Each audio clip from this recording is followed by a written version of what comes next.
Assalamualaikum warahmatullahi wabarakatuh. Hai, nama saya Muhammad Hilman Rahman, dan pada kesempatan kali ini saya akan menceritakan tentang tahun duka cita Rasulullah SAW, atau yang dikenal dengan Amul Huzn. Dalam perjalanan hidup Rasulullah SAW, pernah tiba suatu masa kala duka bertubi-tubi mendera beliau. Kurun itu dikenal dengan istilah Amul Huzn, atau tahun duka cita. Apa awal mula tahun ini disebut tahun duka cita? Yaitu dimulai dengan ketika paman beliau meninggal. Bermula dari kondisi paman beliau, Abu Thalib yang semakin parah, tak lama kemudian ajalnya pun datang pada bulan Rajab tahun ke-10 masa kenabian. Ada pula ulama yang berpendapat bahwa Abu Thalib meninggal pada bulan Ramadan, 3 hari sebelum wafatnya Khadijah radhiyallahu anha.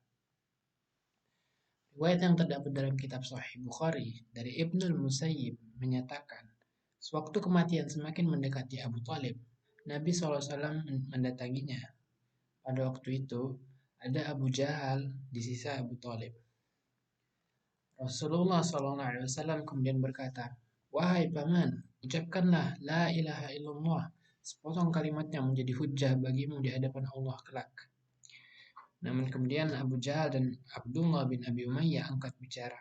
"Wahai Abu Thalib, apakah kamu ingin keluar dari ajaran Abdul Muthalib?"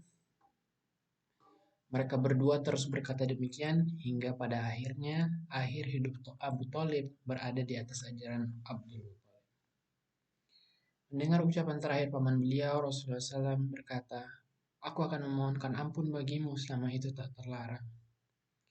Oleh sebab perkataan Rasulullah inilah turun ayat dari Allah SWT, "Maka nalin nabi walladzina amanu an yastaghfiru lil musyrikin walau kanu uli qurba min ba'di ma tabayyana lahum annahum ashabul jahim."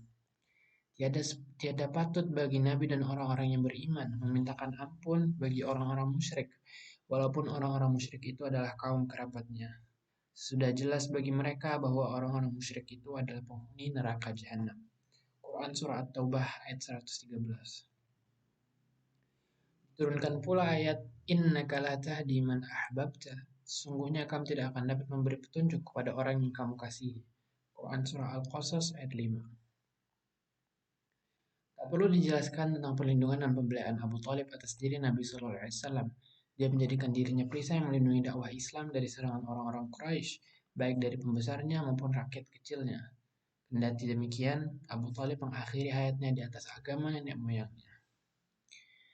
Dalam Sahih Bukhari dan Muslim diriwayatkan dari Al-Abbas bin Abdul Thalib, dia berkata kepada Nabi SAW, "Engkau sudah cukup dengan keberadaan pamanmu, dia melindungimu. Dia marah demi engkau." Beliau SAW bersabda, "Dia berada dalam kobaran api neraka. Andai bukan dengan sebabku, sungguh dia sudah berada di lapisan neraka yang paling bawah." Dari Abu Sa'id Al-Khudri, dia mendengar Rasulullah SAW berbicara, lalu nama paman beliau Abu Thalib disebut-sebut saat itu. Karenanya beliau SAW bersabda, "Mudah-mudahan syafaatku bermanfaat baginya pada hari kiamat. Itu akan membuat kobaran api neraka sekadar mencapai kedua tumitnya." Kemudian peristiwa kedua yang terjadi di tahun ini juga, yaitu kematian Khadijah. Selepas Abu Thalib meninggal, berselang 2 bulan atau 3 hari kemudian menurut pendapat ulama lain, wafatlah Ummul Mukminin pertama kita, Khadijah binti Khuwailid radhiyallahu anha.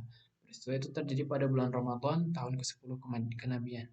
Kala itu umurnya mencapai 65 tahun berdasarkan pendapat yang paling kuat, sedangkan Rasulullah SAW sedang berumur 50 tahun.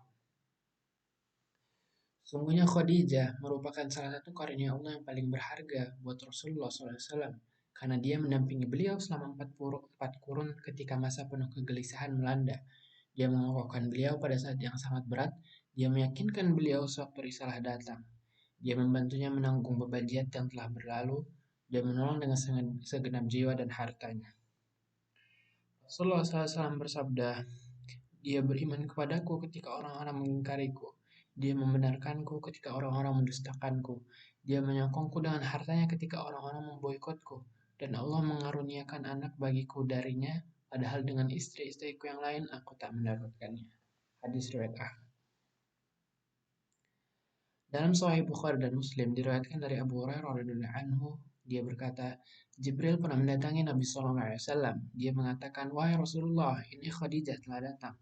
Dia membawa bejana berisi bumbu-bumbu, makanan dan minuman. Jika dia mendatangimu, sampaikan kepadanya salam dari Robnya. Kabarkan pula berita gembira tentang rumah di surga untuknya, yang berbenang emas dan perak, tanpa hiruk pikuk maupun rasa letih di sana. Setelah terjadi dua peristiwa menyedihkan di antara hari-hari yang berganti, hingga tercampur aduklah semua duka lara di hati Rasulullah SAW. Belum lagi musibah yang beliau dapatkan dari kaumnya, mereka menjadi lancang dan berani terang-terangan menyiksa beliau sepeninggal Abu Thalib. Kemudian kegelisahan semakin bertambah, sampai beliau pun patah arah untuk mendakwahi kaum Quraisy. Akhirnya beliau SAW memutuskan keluar dari Mekah menuju Taif dengan harapan penduduk Taif akan menerima dakwah Islam atau setidaknya akan menolong Rasulullah SAW untuk menghadapi penolakan kaumnya.